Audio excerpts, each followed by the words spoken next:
आप हमेशा इस चिंता में हैं कि किसको वोट दें कि हमारा गरीबी खत्म हो। लेकिन अगर आप दुनिया भर के विद्वानों से बात करेंगे तो आपको वो बताएगा लोग कि गरीबी से निकलने का तीन ही रास्ता है।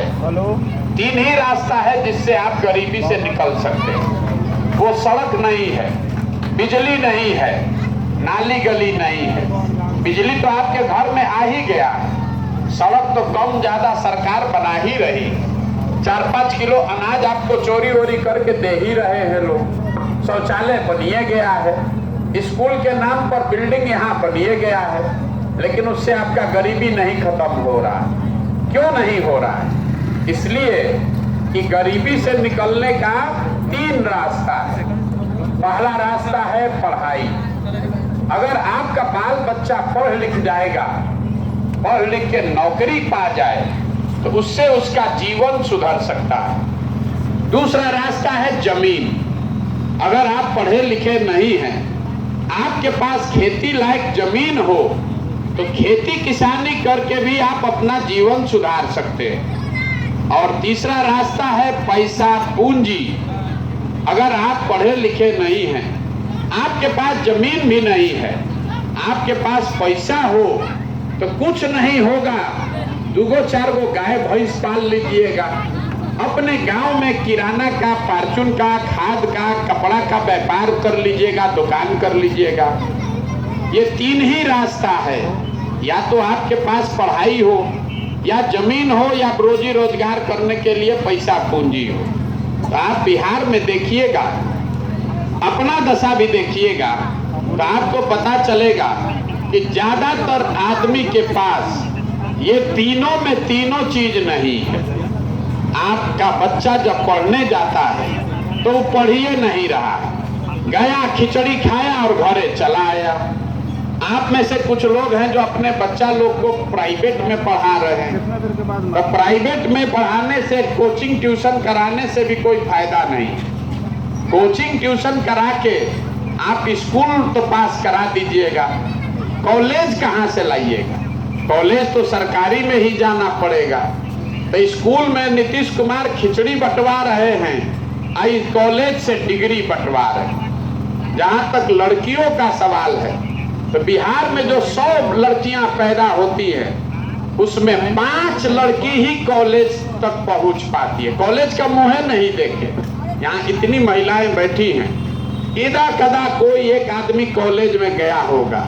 आप तो पढ़े नहीं। तो जब आपका बाल बच्चा पढ़िए नहीं रहा है तो कोई विधायक बन जाए, कोई मुख्यमंत्री प्रधानमंत्री बन जाए, आपका रिश्तेदार भी बन जाएगा, तो अगर आपका बच्चा पढ़ा ही नहीं तो उसको कोई डॉक्टर, इंजीनियर, कलेक्टर नहीं बना सकता है। जब आप पढ़े लिखे नहीं हैं तो आपको तो मजदूरी ही करना पड़ेगा। आपके बच्चों के पास पढ़ाई का साधन नहीं। ऐसा नहीं है कि सरकार पढ़ाई के नाम पर खर्चा नहीं कर रही है। इस गरीब राज्य बिहार में, इसको याद रखिएगा, इस गरीब राज्य बिहार में हर साल 40,000 करोड़ रुपया आपका, बिहार की जनता का 40,000 करोड़ रुपया खर्चा होता है बच्चों के पढ़ाई के नाम पर। और गांव में भी देखिए 40 को बच्चा भी नहीं होगा जिसको पढ़ने का सुविधा हो। इतना लूट है, इतना कुव्यवस्था। तो आपके पास पढ़ाई का साधन नहीं, तो फिर दूसरा रास्ता आपको बताए जमीन। मान लीजिए आप पढ़ने लिखने में आपका मन नहीं है, आप नहीं पढ़े, आपके पास अगर जमीन होता तो खेती किसानी करके भी आप अपना जीवन सुधार सकते थे। आपके गांव में जिसके पास 5 बीघा 10 बीघा जमीन अगर है तो वो आदमी और उसका परिवार खाए बगैर नहीं मरेगा। लेकिन दिक्कत ये है कि बिहार में जो 100 लोग रहते हैं, आप अपने गांव में भी देख लीजिएगा, 100 में 60 आदमी के पास जमीन है ये नहीं है। यहाँ गरीब के नाम पर राजनीति हुआ, समाजवाद का बात हुआ, लेकिन गरीब को सरकार ने जमीन नहीं दिया। जिसके पास है उसके पास 500 बीघा है, लेकिन 100 में 60 आदमी के पास जमीन है ये नहीं है। और जो 40 आदमी के पास जमीन है उसमें 35 आदमी ऐसा है जो 2 बीघा से कम का मालिक है। यहाँ बैठे हुए बहुत लोग हैं जिसके पास 5 कट्ठा, 10 कट्ठा, 15 कट्ठा, 1-1.5 बीघा जमीन है। तो आप जो खेती करते हैं ये कमाने वाला खेती नहीं है। 1-1.5 बीघा के खेती में आप उतना ही उपजा पा रहे हैं कि आपका और आपके बाल बच्चे का पेट भर जाए।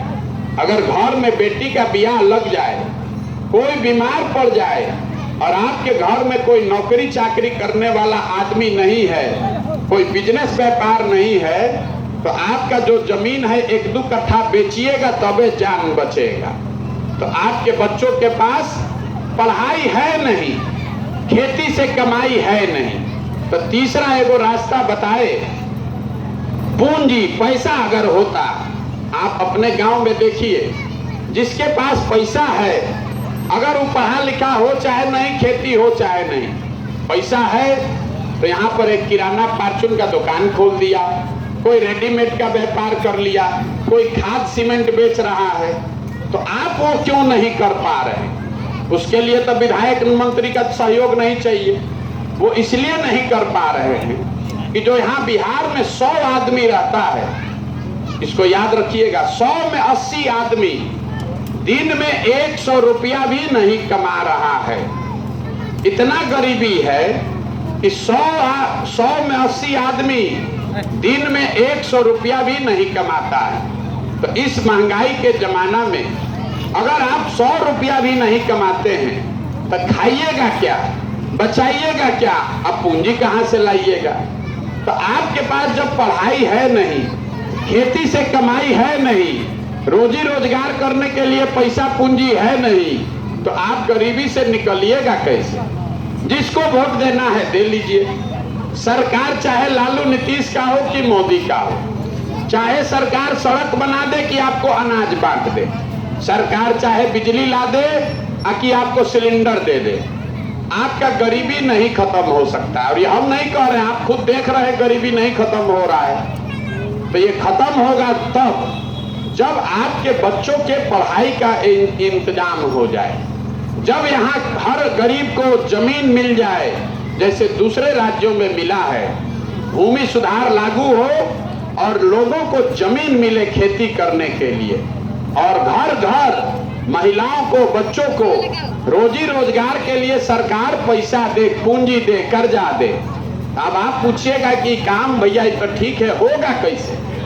तो हम आपको लग रहा है कि यहाँ पर सरकारें ठीक नहीं है इसीलिए काम नहीं हो रहा है, नेता लोग सब चोर है।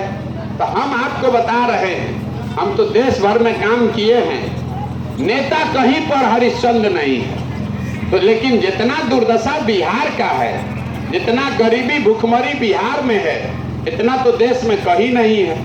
ये क्यों है, यही अभी 2 मिनट में बताएंगे। अब आपसे एक सवाल पूछते हैं, सब आदमी को जवाब देना है, हाँ चाहे ना, हाथ उठाकर बोलिएगा।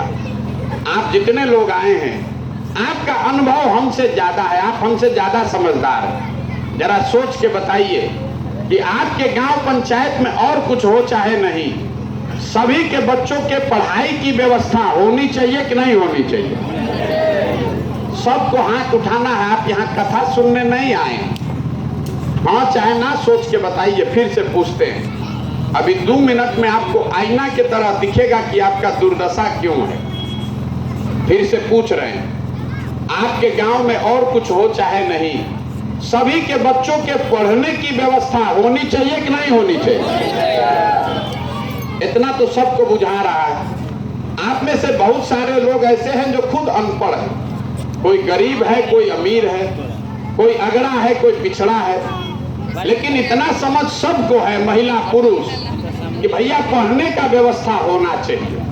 तो अब जरा अपने अपने बच्चों का चेहरा याद कर लीजिए, सब आदमी अपने अपने बच्चों का चेहरा याद कर लीजिए और अपने बच्चों के नाम पर एक बार ईमानदारी से बताइए कि आप में से किसने अपने जीवन में एक बार भी बच्चों के पढ़ाई के लिए वोट दिया है। देखिए, सब समझदारी गुम, पूरा गांव चुप। आपको मालूम है कि बच्चों के लिए पढ़ाई होना चाहिए, लेकिन आप पढ़ाई के लिए वोट नहीं देते।